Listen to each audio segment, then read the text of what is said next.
I saw a shadow outside my window at 2:47 a.m. You are watching Mr. Creepy Official. And tonight's story might make you double-check your windows before you sleep. It started at exactly 2:47 a.m. I know that because I wasn't asleep.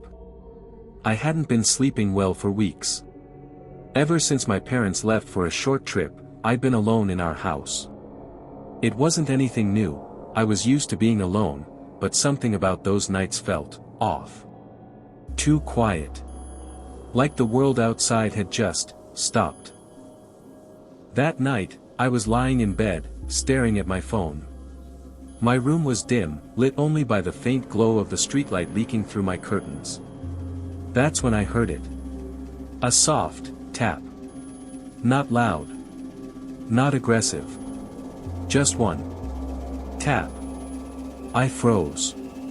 At first, I thought it was nothing, maybe a branch brushing against the window. But the tree outside my room had been cut down months ago. Then it came again. Tap, tap.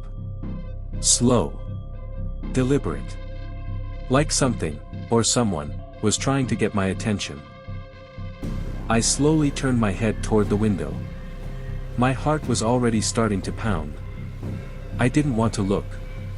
But I did. And that's when I saw it. A shadow.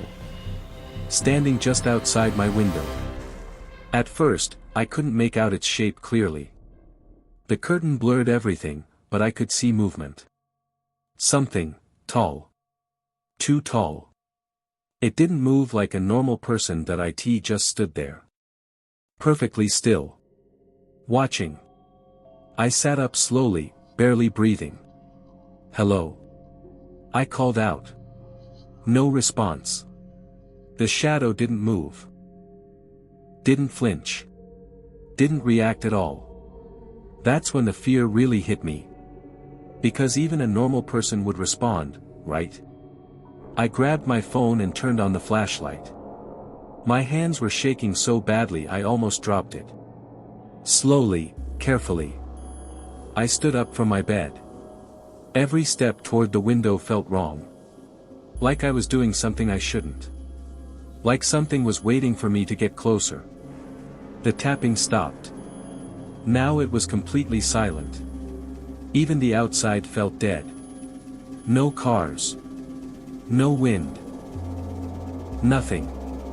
I reached the curtain. My fingers hovered over it. For a second, I hesitated. Every instinct in my body was screaming. Don't open it. But I did anyway. I pulled the curtain aside. And there was nothing. No shadow. No person. Nothing outside my window. Just the empty street and the faint yellow glow of the streetlight. I stood there for a few seconds, confused. Then I laughed nervously. Okay, you're just imagining things, I whispered to myself. I closed the curtain again and went back to bed. But something didn't feel right. I couldn't shake the feeling that I had just missed something. Like whatever had been there, had moved. I checked the time again. 2:49 a.m. Only 2 minutes had passed. But it felt like much longer. That's when my phone buzzed. A notification. Unknown number. I frowned and opened it. The message said, "You shouldn't have looked." My stomach dropped. I stared at the screen, trying to process it. This had to be a prank. A friend messing with me. It had to be. I typed back. "Who is this?" The reply came instantly. "I saw you too." My hands went cold. I slowly turned my head toward the window again. The curtain was still. Nothing moving. Another message came. "Open it again." I didn't move. I couldn't. Every part of me was frozen. Then. Tap. This time, it was louder. Sharper. Right against the glass. I jumped back from my bed, the tapping started again. Faster now. Tap tap tap tap tap. I backed away, my breathing getting heavier. "Stop," I whispered. But it didn't stop. Then suddenly, silence. I stared at the window. Waiting. Another message. "Why did you stop watching?" I felt something behind me. Not a sound. Not a movement. Just a feeling. That something was in the room. I slowly turned around. Nothing. But my closet door was open. I was sure I had closed it earlier. I always did. My heart was pounding so hard it hurt. I stepped closer. Slowly. Carefully. The darkness inside the closet felt deeper than it should have been. Like it wasn't just shadows. Like it was hiding something. My phone buzzed again. "Don't check the closet." I froze. That's when I realized something. If the person texting me could see what I was doing, then they weren't outside anymore. They were inside the house. Or worse. Inside my room. I turned around quickly. Scanning every corner. Under the bed. Behind the door. Nothing. But I could feel it. That presence. Closer now. Then my phone lit up again. Too late. The closet door creaked. I didn't touch it. It slowly opened wider. And something inside moved. Not like a person. Not like anything human. It was too tall. Too thin. Its limbs bent the wrong way.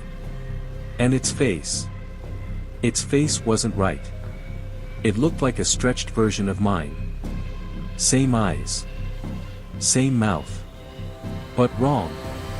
Twisted. Smiling too wide. It stepped out slowly. Dragging one foot across the floor. I couldn't move. I couldn't scream. It tilted its head. Just like I do when I'm confused. Then it spoke. In my voice. "Why did you stop watching?" My phone buzzed one last time. I didn't want to look. But I did. It learns by watching. The thing smiled wider. And then it rushed toward me. Everything went black. I woke up the next morning. In my bed.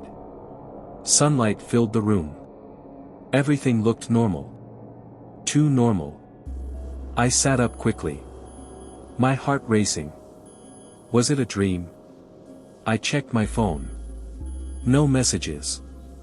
No unknown number. Nothing. I let out a breath. Relief flooding in. Just a nightmare, I said. Then I got out of bed. Walked toward the mirror. And that's when I noticed it. My reflection wasn't moving the same way I was. It was just a second behind. Smiling. Wider than I ever could. If you ever hear tapping at your window at exactly 2:47 a.m. Don't look. Because sometimes it's not trying to get in.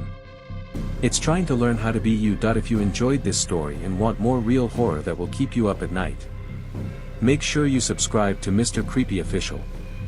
Because the next story might be worse.